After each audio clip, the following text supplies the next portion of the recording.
జిల్లా ప్రధాన కార్యదర్శి బలరాం గారు ఆవిష్కరిస్తారు.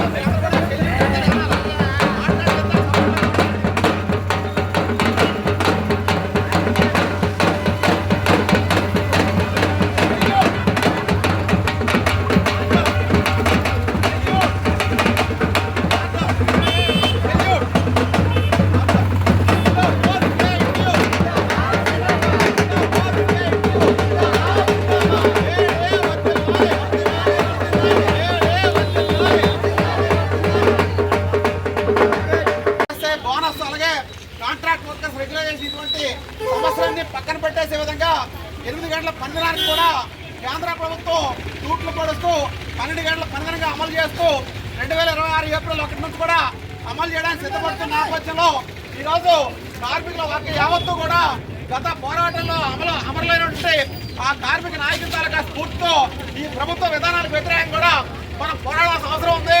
అలాగే ఈరోజు మహిళలను కూడా రాత్రిపూట పనిచేయడం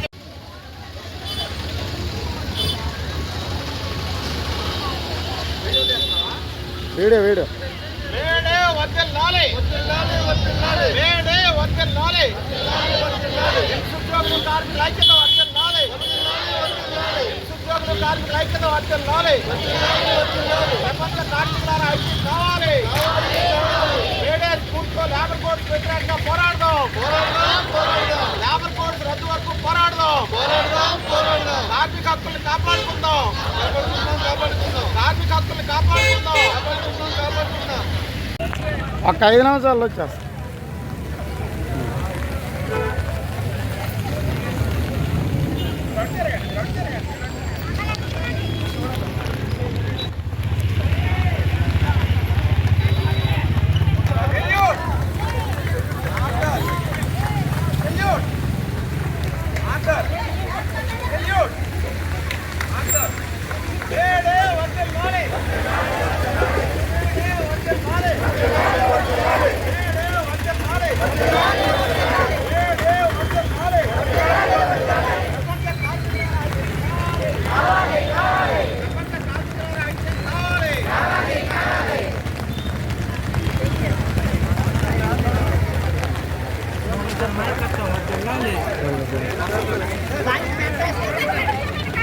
మొత్తం ఉద్యోగులు కార్మికుల హక్కుల మీద దాడి చేస్తున్న నేపథ్యంలో మనం వేడే అమరవీరుల స్ఫూర్తితో భవిష్యత్తులో మరి ఐక్య పోరాటాలు మనం నిర్వహించాల్సి ఉంటుంది.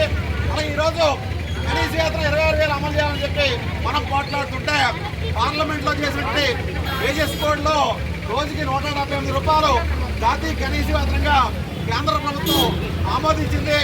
ఆ పార్లమెంట్లో చేసినట్టు ఈ కార్మిక వ్యతిరేక 4 లేబర్ కోడ్లు కూడా మన రాష్ట్రంలో ప్రధాన రాజకీయ పార్టీలు Telugu Desam party, YCP, BJP, Congress సహా అన్ని మద్దతు ఇచ్చి కార్మికుల తాలూకా గొంతు కోయడానికి సిద్ధపడుతున్న నేపథ్యంలో ఈరోజు బ్రిటిష్ వాటితో పోట్లాడే ఈరోజు కార్మిక చట్టాలని కార్మిక వర్గం సాధించుకుంది. పార్లమెంట్లో బలం ఉందని చెప్పి బీజేపీ ఎన్డీఏ ప్రభుత్వం కార్మిక చట్టాలని కాల రాస్తూ ఈ లేబర్ కోడ్స్ వ్యతిరేకంగా వేడే స్ఫూర్తితో మనంతా కూడా ఐక్యంగా పోరాటం చేయాలని చెప్పి సిఐటిగా పిలుపునిస్తున్నాం.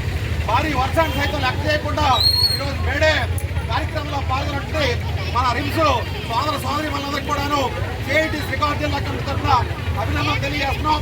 అలాగే మన రిమ్స్ లో ఉన్న కార్మికుల సమస్యల మీద కూడా ఇదే ఐక్యత పోరాట స్ఫూర్తితో భవిష్యత్తులో కూడా పోరాటాలు చేయాలని చెప్పి ఈ పోరాటాలన్నిటి కూడా సిఐటి అండగా ఉంటుందని చెప్పి తెలియజేస్తూ నాకు అవకాశం అందరూ కూడా ధన్యవాదాలు తెలియజేస్తూ ముగిస్తున్నాను కాబట్టి.